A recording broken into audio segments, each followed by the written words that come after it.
Tiago, capítulo 1. Prefácio e saudação. Tiago, servo de Deus e do Senhor Jesus Cristo, às 12 tribos que andam dispersas. Saúde. Acerca de provas e tentações. Meus irmãos, tende grande gozo quando cairdes em várias tentações, sabendo que a prova da vossa fé produz a paciência. Tenha, porém, a paciência a sua obra perfeita, para que sejais perfeitos e completos, sem faltar em coisa alguma. E se algum de vós tem falta de sabedoria, peça-a a Deus, que a todos dá liberalmente, e não o lança em rosto, e ser-lhe-á dada. Peça-a, porém, com fé, não duvidando, porque o que duvida é semelhante à onda do mar, que é levada pelo vento e lançada de uma para outra parte. Não pense tal homem que receberá do Senhor alguma coisa. O homem de coração dobre é inconstante em todos os seus caminhos. Mas glorie-se o irmão abatido na sua exaltação e o rico em seu abatimento, porque ele passará como a flor da erva. Porque sai o sol com ardor e a erva seca, e a sua flor cai, e a formosa aparência do seu aspecto perece. Assim se murchará também o rico em seus caminhos. Bem-aventurado o varão que sofre a tentação, porque quando for provado, receberá a coroa da vida, a qual o Senhor tem prometido aos que o amam. Ninguém sendo tentado diga, de Deus sou tentado, porque Deus não pode ser tentado pelo mal e a ninguém tenta. Mas cada um é tentado quando atraído e engodado pela sua própria concupiscência. Depois, havendo a concupiscência concebido, dá à luz o pecado, e o pecado, sendo consumado, gera a morte. Não erreis, meus amados irmãos. Toda boa dádiva e todo dom perfeito vem do alto, descendo do Pai das luzes, em quem não há mudança, nem sombra de variação. Segundo a sua vontade, ele nos gerou, pela palavra da verdade, para que fôssemos como primícias das suas criaturas. Sobre a prática da palavra de Deus. Sabeis isto, meus amados irmãos, mas todo homem seja pronto para ouvir, tardio para falar, tardio para se irar, porque a ira do homem não opera a justiça de Deus, pelo que, rejeitando toda a imundícia e acúmulo de malícia, recebei com mansidão a palavra em vós enxertada, a qual pode salvar a vossa alma.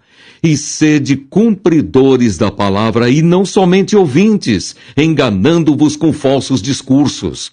Porque se alguém é ouvinte da palavra e não cumpridor, é semelhante ao varão que contempla ao espelho o seu rosto natural, porque se contempla a si mesmo, e foi-se, e logo se esqueceu de como era.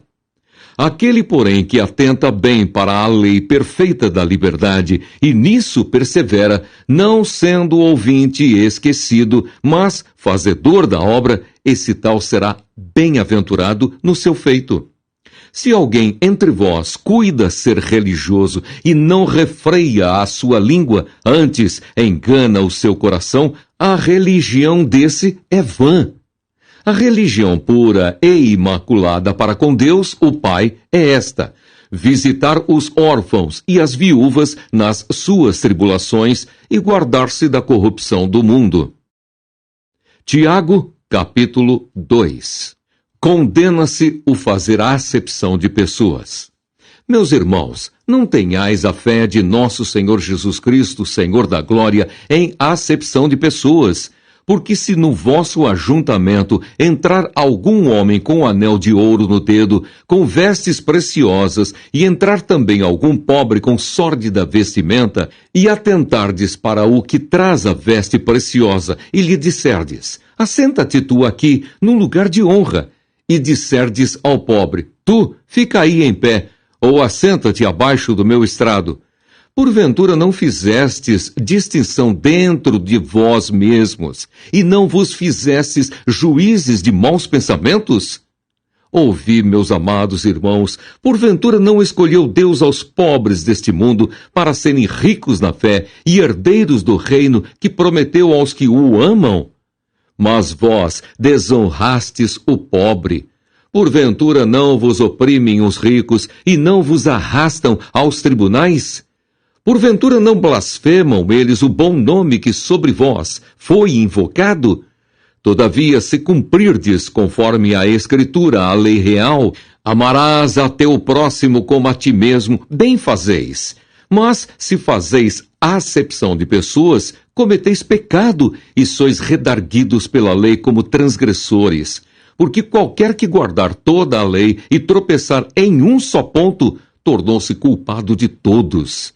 Porque aquele que disse, não cometerás adultério, também disse, não matarás. Se tu, pois, não cometeres adultério, mas matares, estás feito transgressor da lei. Assim falai e assim procedei, como devendo ser julgados pela lei da liberdade. Porque o juízo será sem misericórdia sobre aquele que não fez misericórdia, e a misericórdia triunfa sobre o juízo. A fé sem obras para nada aproveita. Meus irmãos, que aproveita se alguém disser que tem fé e não tiver as obras? Porventura a fé pode salvá-lo? E se o irmão ou a irmã estiverem nus e tiverem falta de mantimento cotidiano, e algum de vós lhes disser, ide em paz, aquietai-vos e fartai-vos, e lhes não derdes as coisas necessárias para o corpo, que proveito virá daí? Assim também a fé, se não tiver as obras, é morta em si mesma. Mas dirá alguém, tu tens a fé e eu tenho as obras. Mostra-me a tua fé sem as tuas obras, e eu te mostrarei a minha fé pelas minhas obras. Tu crês que há um só Deus? Fazes bem, também os demônios o creem e estremecem. Mas, ó homem vão, queres tu saber que a fé sem as obras é morta? Porventura Abraão, o nosso pai, não foi justificado pelas obras quando ofereceu sobre o altar o seu filho Isaque? Bem vês que a fé cooperou com as suas obras, e que pelas obras a fé foi aperfeiçoada, e cumpriu-se a Escritura, que diz, e creu Abraão em Deus, e foi-lhe isso imputado como justiça, e foi chamado o amigo de Deus. Vedes então que o homem é justificado pelas obras, e não somente pela fé. E de igual modo, Raabe, a meretriz, não foi também justificada pelas obras, quando recolheu os emissários e os despediu por outro caminho? Porque assim como o corpo sem o espírito está morto, assim também a fé sem obras é morta. Tiago, capítulo 3. Sobre o tropeço na palavra. Meus irmãos, muitos de vós não sejam mestres, sabendo que receberemos mais duro juízo, porque todos tropeçamos em muitas coisas. Se alguém não tropeça em palavra, o tal varão é perfeito e poderoso para também refrear todo o corpo. Ora, nós pomos freio nas bocas dos cavalos para que nos obedeçam, e conseguimos dirigir todo o seu corpo. Vede também as naus que, sendo tão grandes e levadas de impetuosos ventos, se viram com um bem pequeno leme, para onde quer a vontade daquele que as governa. Assim também a língua é um pequeno membro e gloria-se de grandes coisas. Vede quão grande bosque um pequeno fogo incendeia. A língua também é um fogo. Como mundo de iniquidade, a língua está posta entre os nossos membros e contamina todo o corpo e inflama o curso da natureza e é inflamada pelo inferno. Porque toda a natureza, tanto de bestas feras como de aves, tanto de répteis como de animais do mar, se amansa e foi domada pela natureza humana. Mas nenhum homem pode domar a língua. É um mal que não se pode refrear, está cheia de peçonha mortal. Com ela bendizemos a Deus e Pai, e com ela amaldiçoamos os homens, feitos à semelhança de Deus. De uma mesma boca procede bênção e maldição. Meus irmãos, não convém que isto se faça assim. Porventura deita alguma fonte de um mesmo manancial, água doce e água amargosa? Meus irmãos, pode também a figueira produzir azeitonas ou a videira figos? Assim tampouco pode uma fonte dar água salgada e doce. a sabedoria que vem do alto. Quem dentre vós é sábio e inteligente? Mostre pelo seu bom trato as suas obras em mansidão de sabedoria. Mas se tendes amarga inveja e sentimento faccioso em vosso coração, não vos glorieis, nem mintais contra a verdade. Essa não é a sabedoria que vem do alto, mas é terrena, animal e diabólica. Porque onde há inveja e espírito faccioso, aí há perturbação e toda obra perversa. Mas a sabedoria que vem do alto é, primeiramente, pura, depois, pacífica, moderada, tratável, cheia de misericórdia e de bons frutos, sem parcialidade e sem hipocrisia. Ora, o fruto da justiça semeia-se na paz para os que exercitam a paz. Tiago, capítulo 4. Devemos resistir às paixões. Donde vêm as guerras e pelejas entre vós? Porventura não vem disto, a saber, dos vossos deleites que nos vossos membros guerreiam? Cobiçais e nada tendes. Sois invejosos e cobiçosos e não podeis alcançar. Combateis e guerreais e nada tendes, porque não pedis. Pedis e não recebeis, porque pedis mal para o gastardes em vossos deleites. Adúlteros e adúlteras, não sabeis vós que a amizade do mundo é inimizade contra Deus? Portanto, qualquer que quiser ser amigo do mundo, constitui-se inimigo de Deus. Ou cuidais vós, que em vão diz a Escritura, o Espírito que em nós habita tem ciúmes? Antes, da maior graça. Portanto, diz, Deus resiste aos soberbos, dá, porém, graça aos humildes. Sujeitai-vos, pois, a Deus, resisti ao diabo, e ele fugirá de vós. Chegai-vos a Deus, e ele se chegará a vós. Limpai as mãos, pecadores, e vós de duplo ânimo, purificai o coração. Senti as vossas misérias, e lamentai, e chorai. Converta-se o vosso riso em pranto, e o vosso gozo em tristeza. Humilhai-vos perante o Senhor, e ele vos exaltará. Irmãos, não faleis mal uns dos outros. Quem fala mal de um irmão e julga a seu irmão, fala mal da lei e julga a lei. E se tu julgas a lei, já não és observador da lei, mas juiz. Há só um legislador e um juiz, que pode salvar e destruir. Tu, porém, quem és que julgas a outrem? A falibilidade dos projetos humanos. Eia agora vós que dizeis, hoje ou amanhã iremos a tal cidade, e lá passaremos um ano, e contrataremos e ganharemos. Digo-vos que não sabeis o que acontecerá amanhã, porque que é a vossa vida? É um vapor que aparece por um pouco e depois se desvanece. Em lugar do que devíeis dizer, se o Senhor quiser, e se vivermos, faremos isto ou aquilo. Mas agora vos gloriais em vossas presunções. Toda glória tal como esta é maligna. Aquele, pois, que sabe fazer o bem e o não faz, comete pecado.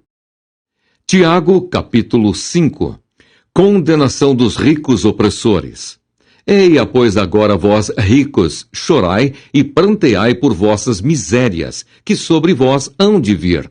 As vossas riquezas estão apodrecidas, e as vossas vestes estão comidas da traça.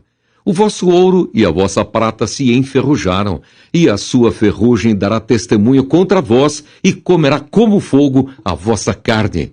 Entesourastes para os últimos dias, eis que o salário dos trabalhadores que ceifaram as vossas terras e que por vós foi diminuído clama, e os clamores dos que ceifaram entraram nos ouvidos do Senhor dos Exércitos.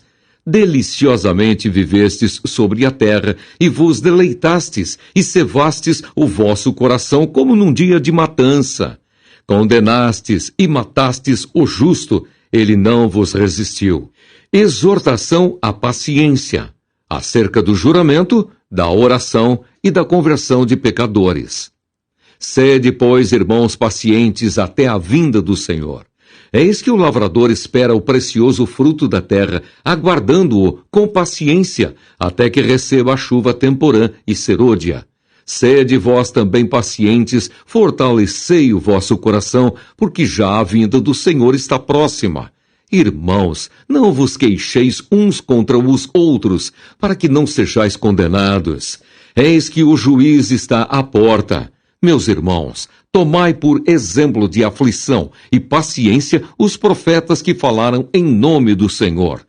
Eis que temos por bem-aventurados os que sofreram. Ouvistes qual foi a paciência de Jó e vistes o fim que o Senhor lhe deu, porque o Senhor é muito misericordioso e piedoso.